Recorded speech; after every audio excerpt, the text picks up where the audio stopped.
എനിക്ക് ആ ബോർഡ് കണ്ട് അച്ഛൻ ആ ബോർഡിന്റെ താഴെ നിൽക്കുമ്പോണ്ടല്ലോ എന്റെ ഹൃദയം നുറുങ്ങാണ്. ജിസ്മോൾ ഞാനാണ്. അമ്മയും നാത്തുവിനെയും വേലക്കാരി അർഹിക്കേണ്ടിയിരുന്നു ചോദ്യം ചെയ്യാൻ. വേലക്കാരിയാണ് ആദ്യം പിടിക്കേണ്ടത്. വേലക്കാരിയെ പിടിച്ചെങ്കിലേ കാര്യം നടക്കുള്ളൂ. കോട്ടയം ഏറ്റുമാനൂര് അഡ്വക്കേറ്റ് ജിസ്മോളുടെ മരണവുമായി ബന്ധപ്പെട്ട് അഡ്വക്കേറ്റ് ജിസ്മോളുടെ മരണം എന്ന് പറയാൻ സാധിക്കില്ല.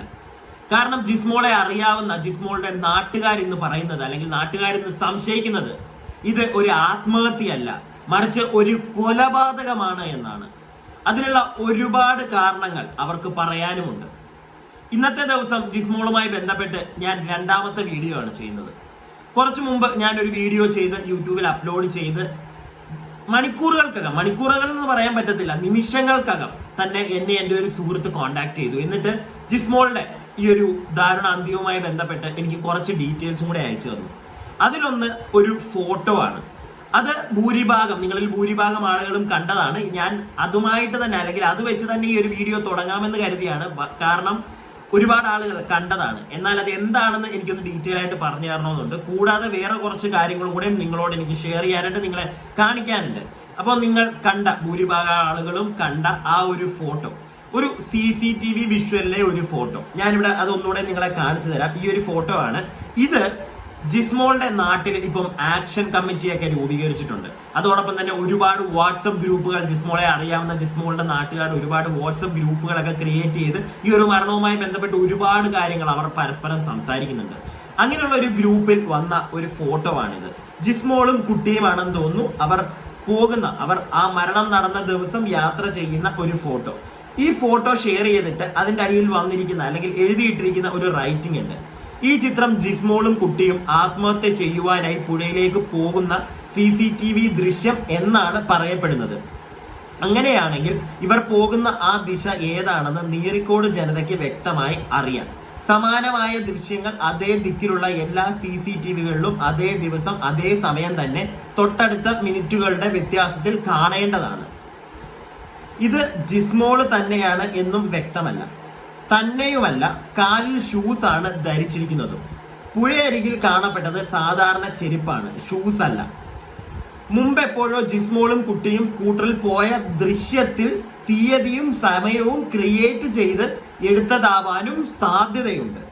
ഇളയ കുട്ടിയെ കാണാനുമില്ല. നീർക്കോട് ജനത സത്യം കണ്ടെത്തുക. ഓക്കെ, അപ്പൊ കാര്യം നിങ്ങൾക്ക് മനസ്സിലായല്ലോ. ആരോ ഇതിന്റെ ഇടയ്ക്ക് കിടന്ന് കളിക്കുന്നുണ്ട്. കാരണം ഇത് ജിസ്മോൾ അന്ന് പോയ ഒരു ഫോട്ടോ, അല്ലെങ്കിൽ അന്ന് പോയ വിഷ്വലിലുള്ള ഒരു വിഷ്വൽ അല്ല എന്നാണ് കൂടുതലും ആളുകൾ പറയുന്നത്. ഞാൻ അന്വേഷിച്ചപ്പോഴും അങ്ങനെയാണ് അറിയാൻ സാധിച്ചത്. കാരണം അന്ന് ഇവര് ആറ്റിൽ ചാടിയിട്ടുണ്ടെങ്കിൽ ആ ചാടി ഇവരുടെ കാലിൽ കിടന്നിരുന്നത് ചെരുപ്പായിരുന്നു, ഷൂസ് അല്ല.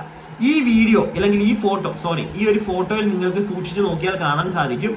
അത് അവരുടെ കാലിൽ കിടക്കുന്നത് ചെരുപ്പല്ല, ഷൂസ് ആണ്. സോ ഇത് മാനിപ്പുലേറ്റ് ചെയ്ത ഒരു ഫേക്ക് ആയിട്ടുള്ള ഒരു ഫോട്ടോയാണ്, അല്ലെങ്കിൽ ഒരു വിഷ്വലിൽ എടുത്ത ഒരു ഫോട്ടോയാണ്. മനസ്സിലായില്ലേ? ആരാണ്? പിന്നെ ആ ഒരു ഡേറ്റുമാണ് ഇട്ടിരിക്കുന്നത്. ഇവരെ കാണാതായി, ഇവർ മരണപ്പെട്ട് ബോഡി കിട്ടുന്ന ആ ദിവസത്തെ ഫോട്ടോയുമാണ് ഇട്ടിരിക്കുന്നത്. ആരാണ് ഇതിന്റെ പുറകിൽ? ആരാണ് ഇങ്ങനെ കിടന്ന് മാനിപ്പുലേറ്റ് ചെയ്ത് ഈ കേസിനിടയിലൂടെ കറങ്ങി തിരിഞ്ഞ് നടക്കുന്നത്? അതാണ് ആദ്യത്തെ ചോദ്യം. ഈ ഒരു ചോദ്യം എന്റെ മനസ്സിൽ വന്നപ്പോഴാണ് ഈ വീട്ടിലെ, അതായത് ജിസ്മോൾ താമസിച്ചിരുന്ന ഭർത്താവിന്റെ വീട്ടിലെ വേലക്കാരി, അവരെ പറ്റി കുറച്ച് കാര്യങ്ങൾ അറിയാൻ സാധിച്ചത്. എന്താണെങ്കിലും നിങ്ങൾക്ക് ഞാനൊരു വീഡിയോ കാണിച്ചു തരാം. ഇത് നിങ്ങൾ കേൾക്കുക. ഇതൊരു നാട്ടുകാരൻ സംസാരിക്കുന്നതാണ്. എന്നിട്ട് നമുക്ക് ബാക്കി കാര്യങ്ങൾ സംസാരിക്കാം. അമ്മയും നാത്തുവിനെയും വേലക്കാരി അർഹിക്കേണ്ടിയിരുന്നു ചോദ്യം ചെയ്യാൻ. വേലക്കാരിയാണ് ആദ്യം പിടിക്കേണ്ടത്. വേലക്കാരിയെ പിടിച്ചെങ്കിലേ കാര്യം നടക്കുള്ളൂ. പോലീസിന്റെ ഒരു നിലപാടെന്ന് പറഞ്ഞാൽ ഇത് ആത്മഹത്യയാണ് എന്നൊരു മുൻവിധിയിലാണ് മുഴുവൻ അന്വേഷണവും ചോദ്യം ചെയ്യലും എല്ലാം മുന്നോട്ട് പോകുന്നത്. പ്രിയ ഈ പ്രദേശവാസികളെല്ലാം പ്രതിഷേധത്തിലാണ്. ജിസ്മോളുടെ മരണത്തില് ദുരൂഹതയുണ്ടെന്ന് കാണിച്ചുകൊണ്ട് വാൾ പോസ്റ്റ് എല്ലാം ഒട്ടിച്ച് ഇവിടെ നിന്ന് ഒരു 5 കിലോമീറ്റർ ചുറ്റളവില് ഇവിടെ ഈ പ്രദേശവാസികളെല്ലാം ഈ നാടൊന്നിച്ചാണ് ഇവിടെ ഈ വാൾ പോസ്റ്റ് ഇങ്ങനെ ഒട്ടിച്ചത്. ചേട്ടാ, എന്താ? എന്റെ പേര് ജോർജ് മോനേച്ചാലിൽ നിന്നാണ്. ഇവിടെ ഈ പടിഞ്ഞാറ്റിൻകരയ്ക്ക് തൊട്ടടുത്തുള്ള താമരക്കുളം പ്രദേശത്താണ് ഞാൻ ജീവിക്കുന്നത്. പക്ഷേ ഇവിടെ ആയിട്ട് ഞാൻ വളരെ അടുപ്പുള്ള ഒരാളാണ്. ജിസ്മോളിനെ അറിയാം, വളരെ നന്നായിട്ട് അറിയാം. ജിസ്മോളുടെ കുടുംബമായിട്ട് വളരെ ബന്ധമുണ്ട്. തോമാച്ചനുമായിട്ട് വളരെ അടുത്ത ബന്ധത്തിലാണ്, സുഹൃത്താണ്. അപ്പൊ ഇങ്ങനൊരു സംഭവം ഉണ്ടായി, പത്രവാർത്തയും ഉണ്ടായിരുന്നു. അത് അറസ്റ്റ് ചെയ്തു തന്നെയാണ്, രണ്ടുപേരെ മാത്രം. അതായത് ജിസ്മോളുടെ ഭർത്താവിന്റെ അപ്പനെയും മാത്രമാണ് അറസ്റ്റ് ചെയ്തിരിക്കുന്നത്. ഏറ്റവും കൂടുതൽ അവിടെ പ്രശ്നം ഉണ്ടാക്കിയതായിട്ട് മനസ്സിലാക്കുന്നത് ജിസ്മോളുടെ അമ്മായിമ്മയും പിന്നെ നാത്തൂനും ഒക്കെയാണ്. അവരെ ആരെയും ഇതിനും അന്വേഷിച്ചിട്ടുമില്ല, ചോദ്യം ചെയ്യാൻ വേണ്ടി എടുത്തിട്ടുമില്ല. ഞാൻ ഓൾറെഡി ഇന്ന് വേറൊരു വീഡിയോ ഇട്ടപ്പോൾ വളരെ വ്യക്തമായി ഡീറ്റെയിൽ ചെയ്തൊരു കാര്യമാണ്. ജിസ്മോളുടെ അമ്മായി അച്ഛനെയും അതുപോലെ തന്നെ ജിസ്മോളുടെ കെട്ടിയോനെയാണ് പോലീസ് ഇപ്പൊ പിടിച്ചുകൊണ്ട് പോയിരിക്കുന്നത്. പക്ഷെ ആ വീട്ടിൽ ജിസ്മോൾ ഏറ്റവും കൂടുതൽ ഉപദ്രവം നേരിട്ടിരുന്നത് ജിസ്മോളുടെ ഭർത്താവിൽ നിന്നും അതേപോലെ ജിസ്മോളുടെ ഭർത്താവിന്റെ അമ്മയിൽ നിന്നുമാണ്. പിന്നെ അമ്മയുടെ ഒരേ ഒരു മോളും ഉണ്ട്. ജിസ്മോളുടെ ഭർത്താവല്ലാതെ വേറൊരു പുന്നാരുടെ മോളും കൂടെ ഉണ്ട് ആ ഒരു സ്ത്രീക്ക്. അവരും നല്ല രീതിയിൽ ജിസ്മോളെ ഉപദ്രവിച്ചിട്ടുണ്ടായിരുന്നു. അതൊക്കെ മാറ്റി വെക്കുക. ഇവിടെ വേറൊരാളെയും കൂടെ ഈ വ്യക്തി പറയുന്നത് കേട്ടോ. അതായത് അവിടെ ഉണ്ടായിരുന്ന വേലക്കാരി. ഞാൻ പേഴ്സണലി അന്വേഷിച്ചപ്പോഴത്തേക്ക് എനിക്കും അറിയാൻ സാധിച്ചത് ആ വേലക്കാരിയെ പറ്റി അത്ര നല്ല കാര്യങ്ങളൊന്നുമല്ല. അവരും ഈ ജിസ്മോളെ നല്ല രീതിയിൽ മാനസികമായി തളർത്തുന്നുണ്ടായിരുന്നു എന്നാണ് അറിയാൻ സാധിച്ചിട്ടുള്ളത്. അപ്പോൾ അവർക്ക് ഇതിനകത്തുള്ള പങ്ക് അതെന്തോരമാണ് എന്ന് അവിടെ പല ആളുകളും പറയാതെ പറയുന്നുണ്ട്. പക്ഷെ ആരും പുറത്ത് ഒരു പരിധിയിൽ കൂടുതൽ പറയാൻ ശ്രമിക്കുന്നില്ല. അത് എന്തുകൊണ്ടാണെന്ന് എനിക്കറിയില്ല. ഞാൻ വരെ കേട്ടത് അങ്ങനെയാണ്. പക്ഷെ ആരും ഒരു പരിധിയിൽ കൂടുതൽ അവർക്കെതിരെ പറയുന്നില്ല. എന്തുകൊണ്ട്? അവരുടെ ഭർത്താവിനെയും ആരെങ്കിലും മറ്റേ അത്ര മോശമായിട്ടുള്ള നാട്ടുകാരെല്ലാം പേടിക്കുന്ന ഒരു വ്യക്തി വല്ലതും ആണോ? എനിക്കറിയില്ല. എൻ്റെ ഒരു സംശയമാണ്. എന്തായാലും ഈ വ്യക്തി പറയുന്ന ബാക്കി കാര്യങ്ങളും കൂടെ നമുക്കൊന്ന് കേൾക്കാം. ചോദ്യം ചെയ്യാൻ വേണ്ടി എടുത്തിട്ടുമില്ല, വിളിച്ചിട്ടുമില്ല. അതുപോലെ തന്നെ വേലക്കാരി തീർച്ചയായിട്ടും ചോദ്യം ചെയ്യണം. അവരവിടെ അധിക സമയം ഉള്ള ആളാണ്. അപ്പൊ അതും നടന്നിട്ടില്ല. ഇനി നാളിതുവരെയായിട്ട് വേലക്കാരി ജോലിക്ക് ചെയ്യുന്ന സ്ത്രീനെ ചോദ്യം ചെയ്തിട്ടില്ല. ചോദ്യം ചെയ്തതായിട്ട് ഞാൻ ഒരിടത്തും അറിയാൻ സാധിച്ചിട്ടില്ല.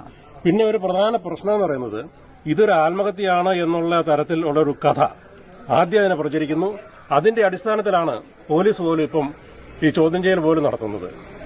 മുഖ്യമാധ്യമങ്ങളും അങ്ങനെ തന്നെയാണ് ചെയ്യുന്നത്. അത് വളരെ പ്രതിഷേധാർഹമാണ്. ഇതെന്താണ്, ഇത് ആത്മഹത്യയാണോ കൊലപാതകമാണോ എന്നാണ് ആദ്യം തന്നെ അന്വേഷിക്കേണ്ടത്. അതിനുശേഷമാണ് ബാക്കി അന്വേഷണത്തിന്റെ ആവശ്യം. ഇത് കൊലപാതകമല്ല, അല്ല ഇത് ആത്മഹത്യയാണെന്ന് തെളിയിക്കുക എന്ന് പറഞ്ഞു കഴിഞ്ഞാൽ ഇത് കൊലപാതകമാണെന്ന് തെളിയിക്കുന്നതിനേക്കാൾ ബുദ്ധിമുട്ടാണ്. കാരണം എങ്ങനെയാണ് ഈ ഹാർപ്പിക്ക് കഴിച്ചവരും ഞരമ്പ് മുറിച്ചയാളും ഈ കുട്ടികളെയും കൊണ്ട് യാതൊരു രക്തത്തിന്റെ അടയാളം പോലും ഈ വണ്ടിയെ വരാതെ, ഒരു ഛർദിയുടെ അടയാളം പോലും റോഡിലെങ്ങും ഇല്ലാതെ, ആരും കാണാതെ, അത് പകൽ സമയത്ത് ആരും കാണാതെ ഇത് ഈ ഒരു വിഷയവുമായി ബന്ധപ്പെട്ട് ആദ്യമൊക്കെ ഞാൻ വീഡിയോ ചെയ്തപ്പോൾ ഉന്നയിച്ച ഒരു സംശയമായിരുന്നു. ഇദ്ദേഹവും വളരെ വ്യക്തമായിട്ട് പറയുന്നത്, അതായത് എങ്ങനെ ഈ മരിക്കാൻ പോകുന്നതിന് തലേ ദിവസം ഈ നമ്മുടെ ജിസ്മോള് അവരുടെ കൈ മുറിച്ചിട്ടുണ്ടായിരുന്നു എന്നൊക്കെ പറയുന്നത് കേട്ടു. അതുപോലെ തന്നെ വിഷം കുടിച്ചിട്ടുണ്ടായിരുന്നു, കുട്ടികൾക്ക് കൊടുത്തിട്ടുണ്ടായിരുന്നു. ഇതൊക്കെ ചെയ്ത സ്ത്രീ എങ്ങനെ അടുത്ത ദിവസം വണ്ടി ഓടിച്ച് പോയി ആറ്റിൽ ചാടും? അതാണ് എന്റെ സംശയം. കാരണം അവർ അത്രയും ടയേർഡ് ആയിരിക്കില്ലേ? അങ്ങനെയുള്ള ഒരു സ്ത്രീക്ക് അത്രയും ദൂരം പോയി അവർ വേറെന്തെങ്കിലും എളുപ്പ വഴിയല്ലേ നോക്കുകയുള്ളൂ? ഞാനൊരു സംശയമാണ് ഇവിടെ പറയുന്നത്. വേറെന്തെങ്കിലും എളുപ്പ വഴിയല്ലേ അവർ നോക്കുകയുള്ളൂ? വീട്ടിൽ ഫാനിലോ അങ്ങനെ എന്തെങ്കിലും അല്ലേ അവർ നോക്കുകയുള്ളൂ? അല്ലാതെ സ്കൂട്ടർ എടുത്ത് കുട്ടികളെ കൊണ്ടുപോയി ആറ്റിൽ ചാടുക എന്ന് പറയുന്നത് അത് അത്ര അങ്ങോട്ട് വിശ്വസിക്കാൻ പറ്റുന്നില്ല. ഇതിപ്പോ ജിസ്മോളുടെ അച്ഛനാണെങ്കിലും പറയുന്നുണ്ട്. കാരണം ജിസ്മോൾ പലതവണ ഈ വീട്ടിലെ പ്രശ്നങ്ങളൊക്കെ ജിസ്മോളുടെ അച്ഛൻ അറിഞ്ഞ് ജിസ്മോളുടെ അച്ഛനൊക്കെ മോളെ വീട്ടിലേക്ക് വായോ, നീ തിരിച്ച് വീട്ടിലേക്ക് വായോ, നീ ഇവിടെ നിന്നാ മതി എന്നൊക്കെ പറഞ്ഞ സമയത്ത് ഇല്ല അച്ഛൻ, എനിക്കൊരു കുഴപ്പമില്ല, അച്ഛൻ പേടിക്കണ്ട, ഞാൻ ആത്മഹത്യ ഒന്നും ചെയ്യില്ല എന്ന് പലതവണ ജിസ്മോളുടെ അച്ഛന് വാക്ക് കൊടുത്ത ഒരു വ്യക്തിയായിരുന്നു ജിസ്മോൾ. ആ ഒരു വ്യക്തി അതും പോട്ടെ, ഞാൻ നേരത്തെ പറഞ്ഞ കണക്ക് തലേ ദിവസം ഈ കയ്യൊക്കെ മുറിച്ച് അത്രയും ക്ഷീണതയായിരിക്കുന്ന ഒരു അവസ്ഥയിൽ അവർ വണ്ടിയെടുത്ത് എങ്ങനെ പോയി ആറ്റിൽ ചാടി എന്നാണ് പറയുന്നത്. ഇത് സത്യം പറഞ്ഞു കഴിഞ്ഞാൽ ഒരു നാട്ടുകാരെല്ലാം സംശയിക്കുന്നത് പോലെ ഇതൊരു കൊലപാതകമാണോ? എന്റെയും സംശയമാണ്. പിന്നെ ജിസ്മോളുടെ അമ്മായിയും ഞാൻ നേരത്തെ വീഡിയോയിലും പറഞ്ഞതാണ്, അവർ ഈ പുറത്ത് അവർക്ക് അസുഖമാണ് ഉവ്വാണെന്നും പറഞ്ഞ് അവരെ പുറത്തിരുന്നതിനോട് എനിക്ക് ഒരു രീതിയിലും യോജിക്കാൻ പറ്റുന്നില്ല. കാരണം അത്രയും ബ്രൂട്ടലായിട്ട് ഒരു സ്ത്രീയെ ഉപദ്രവിച്ച ഒരു വ്യക്തിയാണ് അവർ. അവരെ നമ്മുടെ നാട്ടിലെ നിയമത്തിന്റെ അങ്ങേയറ്റത്തെ ഒരു പഴുതും കൊടുക്കാതെ അവരെ പൂട്ടണമെന്നാണ് എനിക്ക് പറയാനുള്ളത്. ഇനി ആ നാട്ടിൽ ഞാൻ നേരത്തെ പറഞ്ഞ കണക്ക് ആക്ഷൻ കൗൺസിലും അങ്ങനത്തെ പല പരിപാടികളും നടക്കുന്നുണ്ട്. അപ്പം അങ്ങനെ ഒരു വേദിയിൽ ജിസ്മോളെ അറിയാവുന്ന ഒരു വ്യക്തി സംസാരിക്കുന്ന കുറച്ച് കാര്യങ്ങളുണ്ട്. ഞാൻ ഇതും കൂടെ നിങ്ങളെ ഒന്ന് കേൾപ്പിക്കാം. ഞാനാണ്, എനിക്ക് വേഷം കെട്ടി, ഞാനൊരു രാഷ്ട്രീയ പാർട്ടിയുടെ വക്താവല്ല. എന്റെ അച്ഛന മാന്യമായിട്ട് രാജിവെച്ച ഒരാളാണ് ടി നാണു മാസ്റ്റർ, വയനാട് ജില്ലാ കോൺഗ്രസ് നേതാവ്. അവരുടെ മകളാണ് ഞാൻ, ഹൈക്കോടതി അഭിഭാഷക. 20 വർഷമായിട്ട് ആ അച്ഛൻ അവിടെ നിൽക്കുന്നുണ്ട്. എന്റെ അച്ഛൻ എന്റെ നാട്ടിൽ ഒരു ബോർഡ് വെച്ചിട്ടുണ്ടായിരുന്നു. എത്ര പ്രതീക്ഷയോടെ B A L L M പഠിപ്പിച്ച കുട്ടിയെ വിട്ടിട്ട് ആ അച്ഛൻ ഇരിക്കുന്ന നോക്കിയ ബോർഡിന്റെ താഴെ. നിങ്ങൾക്ക് ആർക്കും വിഷമമില്ലേ? എനിക്ക് പറയാനുള്ള ഒന്നേ ഉള്ളൂ, ഞാൻ ഭ്രാന്തിയായിട്ട് നിങ്ങൾ മുദ്ര കുത്തിയാലും അഭിഭാഷക വന്ന് ശബ്ദം ഉയർത്തിയാലും നിങ്ങളുടെ സർട്ടിഫിക്കറ്റ് എനിക്ക് വേണ്ട. ഈ തന്റെ ഇടം ജിസ്മോൾക്ക് ഉണ്ടാവണമായിരുന്നു. എന്നെ പരിചയപ്പെടാൻ ഒരു നിമിഷം പോലും ആ കുട്ടിക്ക് അനുവദിക്കാൻ പറ്റിയില്ലല്ലോ. ഞാനൊരു കമ്മ്യൂണിറ്റി ഹോം ഹൈക്കോടതിയിൽ അടുത്ത് നടത്തുന്നുണ്ട്. 20ഓളം ആത്മഹത്യ ഈ കേരളത്തിൽ ഇല്ലാതാക്കി. ഈ കോട്ടയം ജില്ല ആർപ്പൂക്കര പോലീസ് സ്റ്റേഷനിൽ അഭയ എന്ന് പറയുന്ന കുട്ടിയെ രക്ഷപ്പെടുത്തി കൊണ്ടുപോയ ഒരു അഭിഭാഷകയാണ് ഞാൻ. അവരുടെ ആത്മഹത്യക്ക് നിങ്ങൾ കൂടേണ്ടി വന്നേനെ. കാരണം കുറ്റിക്കാടി നോക്കി 9 മാസം ഗർഭിണിയായ ബിടെക്കുകാരിയെ ഇത്രയും മതി. ഒരു അഡ്വക്കേറ്റ് ആണ് ഈ സംസാരിക്കുന്നത്. അവര് പറയുന്നത് എന്റെ മനസ്സിൽ തട്ടി. അവരും ഒരു ജിസ്മോളാണ്. അവരെ പോലെ ഒരുപാട് ജിസ്മോൾമാര് ഈ നാട്ടിലുണ്ട്. പക്ഷെ ഇപ്പോ നമ്മുടെ ജിസ്മോൾക്ക് സംഭവിച്ചത് ഇവരെ പോലുള്ള ഒരു സ്ത്രീകൾക്കും ഞാൻ പല വീഡിയോകളുടെയും ഈ കമന്റ് ബോക്സിലൊക്കെ കണ്ടു. ജിസ്മോള് അനുഭവിക്കുന്ന പോലെ തന്നെ അല്ലെങ്കിൽ അവർ അനുഭവിച്ചതുപോലെ തന്നെ ഇപ്പം അനുഭവിച്ചുകൊണ്ടിരിക്കുന്ന ഒരുപാട് സ്ത്രീകളുണ്ട്. അവരുടെയൊക്കെ പലരുടെയും കമന്റുകൾ ഞാൻ കണ്ടു. ഇല്ലെങ്കിൽ ഇതുപോലെ അനുഭവിച്ചുകൊണ്ടിരുന്നിട്ട് ലാസ്റ്റ് ആ ജീവിതം വേണ്ട എന്ന് പറഞ്ഞിട്ടിട്ട് പോയ ഒരുപാട് സ്ത്രീകളുണ്ട്. അവരുടെയും കമന്റുകൾ ഞാൻ കണ്ടു. എനിക്ക് നിങ്ങളോട് എല്ലാവരോടും പറയാനുള്ളത്, ഒരു കാരണവശാലും ഒരു തെണ്ടിയുടെയും ഒരു ചെറ്റയുടെയും അടിമയല്ല നിങ്ങൾ. അവന്റെയും അവന്റെ വീട്ടുകാരുടെയും കല്യാണം കഴിഞ്ഞു എന്നല്ലെങ്കിൽ നിങ്ങളെ ഒരുത്തൻ കെട്ടിയെന്ന് പറഞ്ഞ അവനും അവന്റെ വീട്ടുകാരും പറയുന്നത് കേട്ട് കിടക്കേണ്ട ആവശ്യമില്ല നിങ്ങൾക്ക്. നിങ്ങൾ ഇൻഡിപെൻഡന്റ് ആണ്. നിങ്ങളെ ഒരാളും ഭരിക്കാനായിട്ട് നിന്നു കൊടുക്കേണ്ട കാര്യമില്ല. അത് നിങ്ങൾ എല്ലാവരും മനസ്സിലാക്കണം. ആരുടെ അടിമയല്ല നിങ്ങൾ. ഒരുത്തൻ നിങ്ങളുടെ തലയിൽ കയറി മെയ്യുന്നുണ്ടോ, അവന്റെ വീട്ടുകാർ നിങ്ങളെ അടിമയായി കാണുന്നുണ്ടോ, ആക്ഷേപിക്കുന്നുണ്ടോ, പോടാ പുല്ലേ അല്ലെങ്കിൽ പോടി മോളെ എന്നും പറഞ്ഞ് ആ വീട്ടിൽ നിന്ന് ഇറങ്ങി പോരാൻ പറ്റണം. എന്നിട്ട് സ്വന്തമായിട്ട് അധ്വാനിച്ച് ജീവിച്ച് കാണിച്ചു കൊടുക്കണം. അല്ലാതെ ജിസ്മോള് ഈ ചെയ്തതുപോലെ ചെയ്തു എന്ന് നമുക്ക് ഇപ്പോഴും ഒരു പരിധിയിൽ കൂടുതൽ നാട്ടുകാരും അല്ലെങ്കിൽ ജിസ്മോളുടെ ഫാമിലിയൊക്കെ പറയുന്നത് കേൾക്കുമ്പോഴത്തേക്ക് അത്രയും ഒരു ബ്രില്യന്റ് ആയിട്ടുള്ള, അത്രയും അഡമന്റ് ആയിട്ടുള്ള, അത്രയും സ്ട്രോങ് ആയിട്ടുള്ള ഒരു ലേഡി ഇങ്ങനെ ചെയ്തു എന്ന് പറയുമ്പോഴത്തേക്ക് നമുക്ക് വിശ്വസിക്കാൻ കുറച്ച് പാടുണ്ട്. ഇനി അഥവാ അവർ ചെയ്തതാണെങ്കിൽ പോലും അങ്ങനെ നിങ്ങൾ ആരും ചെയ്യാതിരിക്കുക. നിങ്ങൾ എല്ലാവരും ഇൻഡിപെൻഡന്റ് ആണ്. അത് നിങ്ങൾ എല്ലാവരും ഒരു നിമിഷം മനസ്സിൽ ആലോചിക്കുക. നിങ്ങൾക്കൊരു കുടുംബമുണ്ട്, അച്ഛനുണ്ട്, അമ്മയുണ്ട്. അവരെ ആലോചിക്കുക. കെട്ടിക്കൊണ്ടുപോയ വരനാറിയെ നോക്കേണ്ട കാര്യമില്ല നിങ്ങൾക്ക്. അവനൊരു ചെറ്റയാണെങ്കിൽ, സ്നേഹമുള്ള ഒരുത്തനാണെങ്കിൽ അവരെ നിങ്ങൾക്ക് നോക്കാം. അതല്ലാതെ ഇതുപോലുള്ള ഒരുത്തരാണെങ്കിൽ അവന്റെ അമ്മ പറയുന്നതാണ് അവൻ ഏറ്റവും വലിയ വേദവാക്യമെങ്കിൽ അമ്മമാര് പറയുന്നതൊക്കെ കേൾക്കണം. പക്ഷെ ഒരു നിമിഷം സ്വന്തമായിട്ട് ചിന്തിക്കാനുള്ള ഒരു ബോധം ഉണ്ടാവണം ഏതൊരു മോനാണെങ്കിലും. അതില്ലാതെ ഇതുപോലുള്ളവൻ അകത്ത് പോയി കിടക്കുക.